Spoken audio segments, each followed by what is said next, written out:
This is 9 News at Noon. Hey there, folks. You made it to Friday. Thanks for joining us. I'm Jaron Jordan in for Lauren Westbrook. The holiday weekend is already proving to be a deadly one on the roadways. State police say at least one person was killed in a crash in Port Allen this morning. It happened on I-10 West at LA 415 around 8 a.m. and had part of the road closed for nearly 2 hours. So far, no word on what may have caused the crash or the victim's name.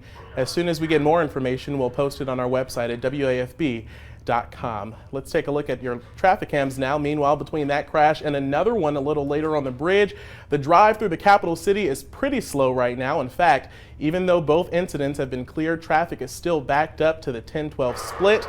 The best way to monitor congestion on the roadways is to download our free mobile news app and check out the traffic section. Now let's head on over to meteorologist Steve Caparata for our first alert forecast. Everyone wants to know, what is the 4th of July holiday forecast looking like? Hey, Steve.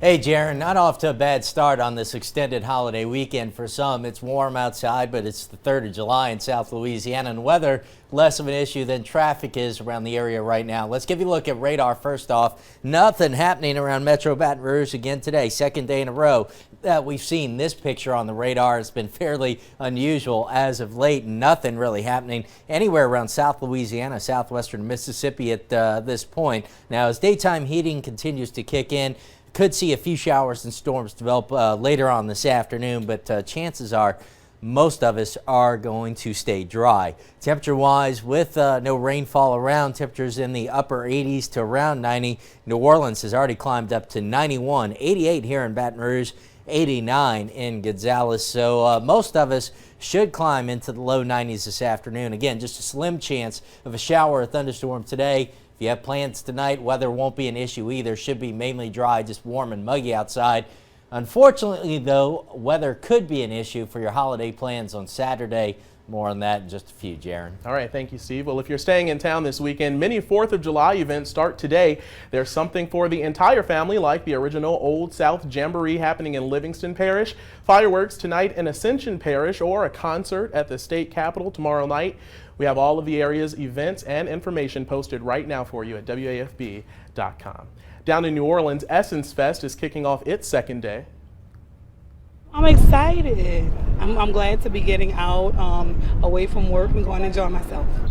All of the fun started yesterday with a number of opening events, including a commemoration of Hurricane Katrina. Tonight, hitting the main stage at the Superdome, some big names like Charlie Wilson, India Arie, and Frankie Beverly and Mays.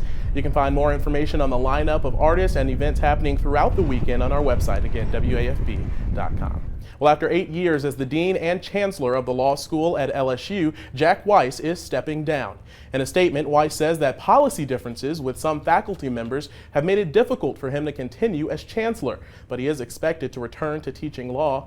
Weiss was named chancellor in 2007, becoming only the 10th person to hold that title in the law school's 100-year history. The tour of Baton Rouge continued today for contestants in next week's Miss USA pageant.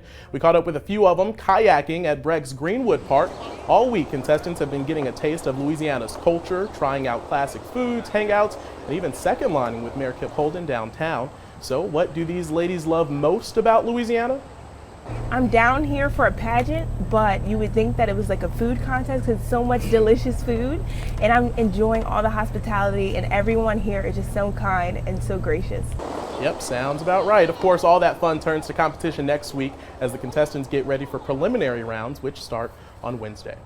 A record number of shark attacks in the Atlantic this season has some 4th of July beachgoers concerned about heading into the water. Craig Boswell has more from Ocean City, Maryland.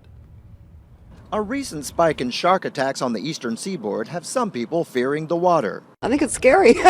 I wouldn't go out there. This year, there have been 23 reported shark attacks in U.S. waters.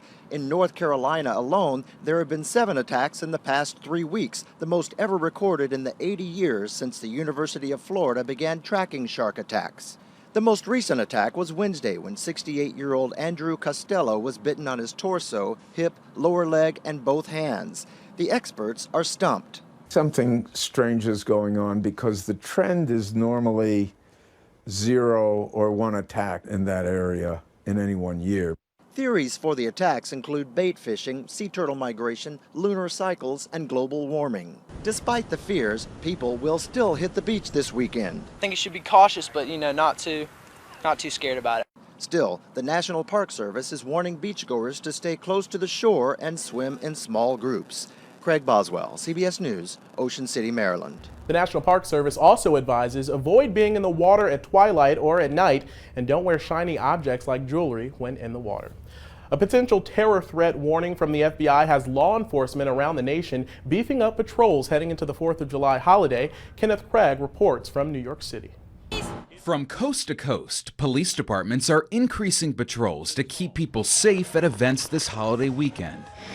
The NYPD is on high alert following an FBI warning to authorities nationwide about a possible terrorist attack. 3 million people are expected in the Big Apple for its 4th of July fireworks show. Tourist Faye Finn says she feels safer with the added protection. When you hear there's a threat, then you have to take it seriously.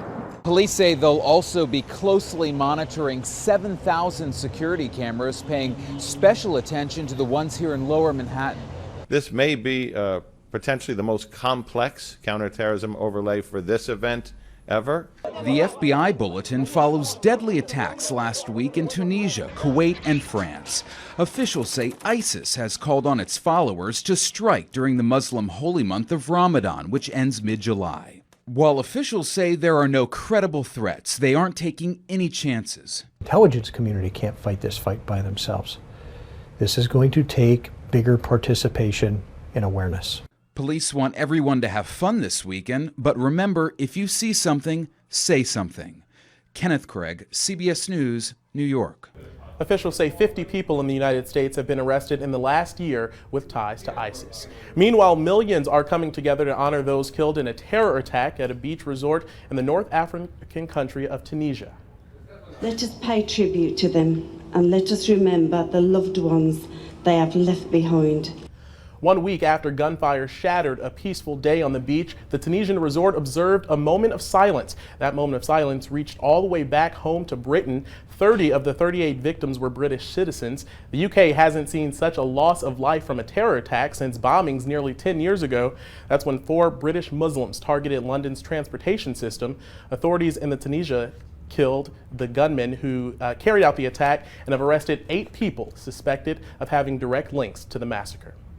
After a record-breaking 5-day flight from Japan, Solar Impulse has landed in Hawaii. Here's video of that landing at Hawaii's Kalaeloa Airport. Solar Impulse is, of course, the sun-powered airplane. It took off from Nagoya, Japan 5 days ago for the 4,000-mile journey to Hawaii. There's a live look now at that plane on that runway there. The landing marks not only the world's longest solar-powered flight by both time and distance, it also sets the record for longest solo flight by time. Well, Apple is kicking off its entry into the streaming music business with a free trial, but in today's Frugal Friday, we'll tell you how to avoid being charged when that trial comes to an end. Plus, a little later, we're slowing things down with some cool GoPro footage shot by a sea turtle.